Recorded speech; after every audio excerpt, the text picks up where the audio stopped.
Welcome to the first of hopefully many episodes of Uncomfortable Conversations with the Black Man. In the midst of all this chaos in our world, so many of y'all have reached out to me, and by y'all, I mean white people.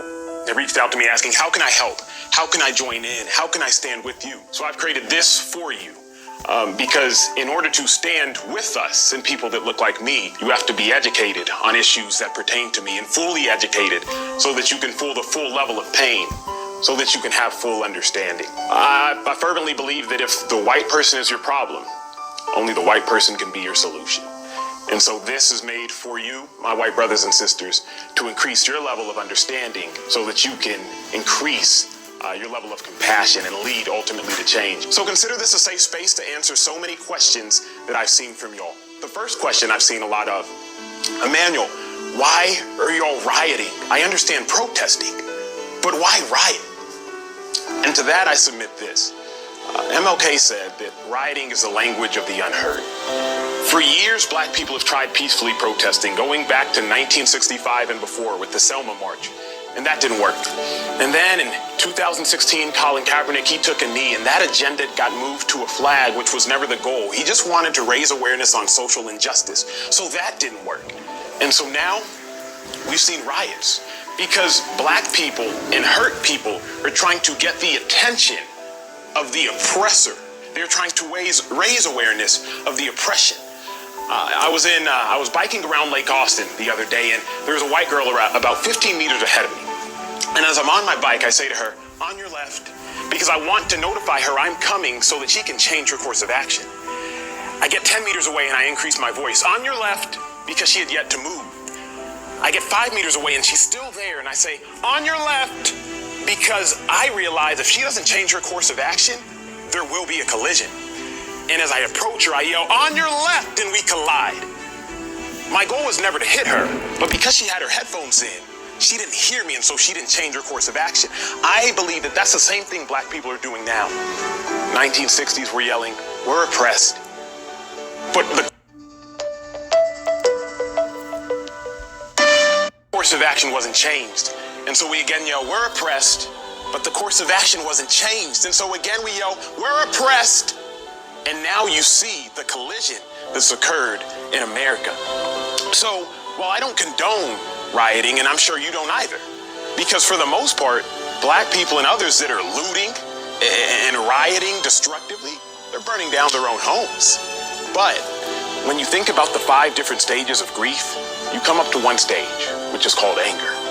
And sometimes emotions, they don't know their actions. I remember my mom, when I was a child, she lost her sister, and I just remember her yelling and screaming. And I come outside my room and I see my mom throwing herself into a wall, and I'm wondering what happened. And my dad tells me that my mom's sister had died. Thinking back on that, throwing yourself into a wall, it's not going to change anything. You're actually harming yourself. But sometimes pain and hurt, it doesn't know how to express itself. You know, another question I get from my white friends, they ask me, why do you think white privilege exists? And I say this, if you and I were in a race, and the official at the start line, they held me back for the first 200 meters, and you had a 200-meter then head start, the only way to level out that race is to either stop you from running or put me on a golf cart and catch you up and catch myself up. Well, you see, what we've done in America is we've simply said, okay, Emmanuel, you're now free to run. And we've acted as if it's a fair race, when in all honesty, black people were held back for hundreds of years. And so if in the late 1960s we say, okay, black people, you can go now, that's not a fair race.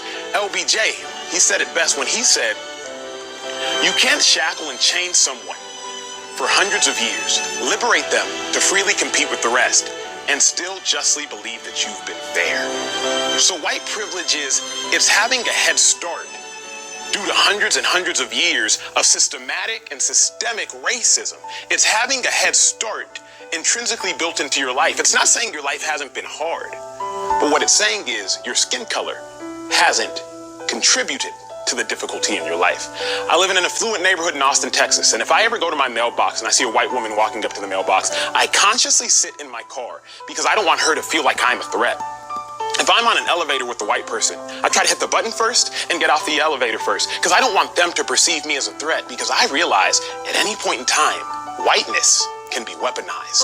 We saw that this past week. Amy Cooper, Central Park, the woman who called the cops on a black man who wanted her to leash her dog because it was illegal to walk your dog without a leash. And she used two words that are a death sentence for black people. When she called the cops, she said, "There's a black man who's threatening my life." Both of those things, as far as when you compile them together, were a lie, because that black man, he was a bird watcher. And while so many people saw that incident and they were heartbroken, I, as a black man, saw that incident and was reminded of 1955. Emmett Till, 14-year-old boy who was lynched, mutilated, and killed by two white men because a white woman made a false claim saying that he flirted with her. In 2017, that white woman recanted that story. In 1956, the two white men that killed him, they got off. And they admitted that they did it because they knew they couldn't be charged again due to double jeopardy. That, to me, is white privilege. The ability to weaponize your whiteness and the ability to live life unconsciously. Because I, as a black man, have to calculate every move I make the second I walk outside my house. Another question I get, that I'm sure several of y'all have thought, if not your kids have, how come black people can say the N-word, but we can't? I had to do some research on that to educate myself a little bit further. The N-word is synonymous with oppression, execution, and subordination. Black people were so long treated and viewed as no more than the slave to a master. We were viewed as dirt, and that word is synonymous with that. So there's a visceral reaction whenever we hear that word coming out of someone whose complexion is white that reminds us of the pain of our ancestors. Black people took something that was meant and originally used as evil, and we turned it into a term of endearment.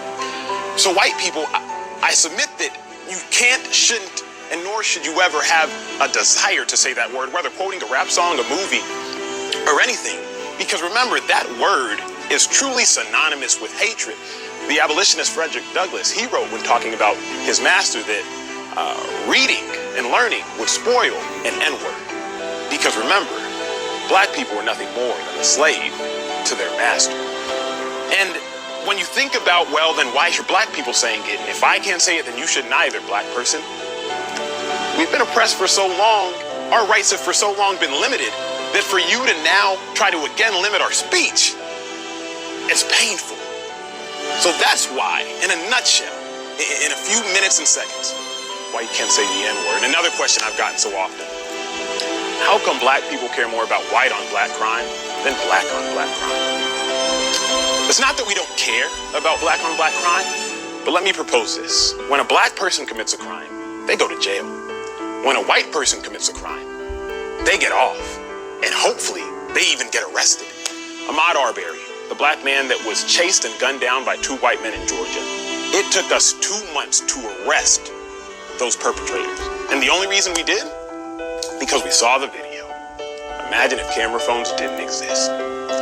Black on black crime is an issue. But if you do the research, high violent crimes are all interracial. Blacks kill blacks, whites kill whites, Hispanics kill Hispanics. So it's not that we don't care, but it's the same issue as why y'all saying Black Lives Matter when all lives matter. We understand all lives matter, but right now, black people are dying at the hands of white people, and I can't change that. Only you, my white friends, y'all can change that. So if you want to know how can you help, how can you stand with us, how can you stand with me? You must first educate yourself so you know exactly what you're standing for and why you're standing. Because the only way we can solve this issue is through exposure, through education, through compassion, and through empathy. Thank y'all for tuning in to the first of hopefully many episodes of Uncomfortable Conversations with Black people. Consider this a safe space to educate yourself and help me help you by leaving your questions and sharing this video. Because while you might think you're not ignorant, someone you know and someone you love, they may be. Isn't that so pretty? It is. And I got one for Anais. When I ordered them, they said both of them had shipped, but they didn't have her size. Yeah, it's Let me see surprising it fits. Doesn't match my nails, but it's fine.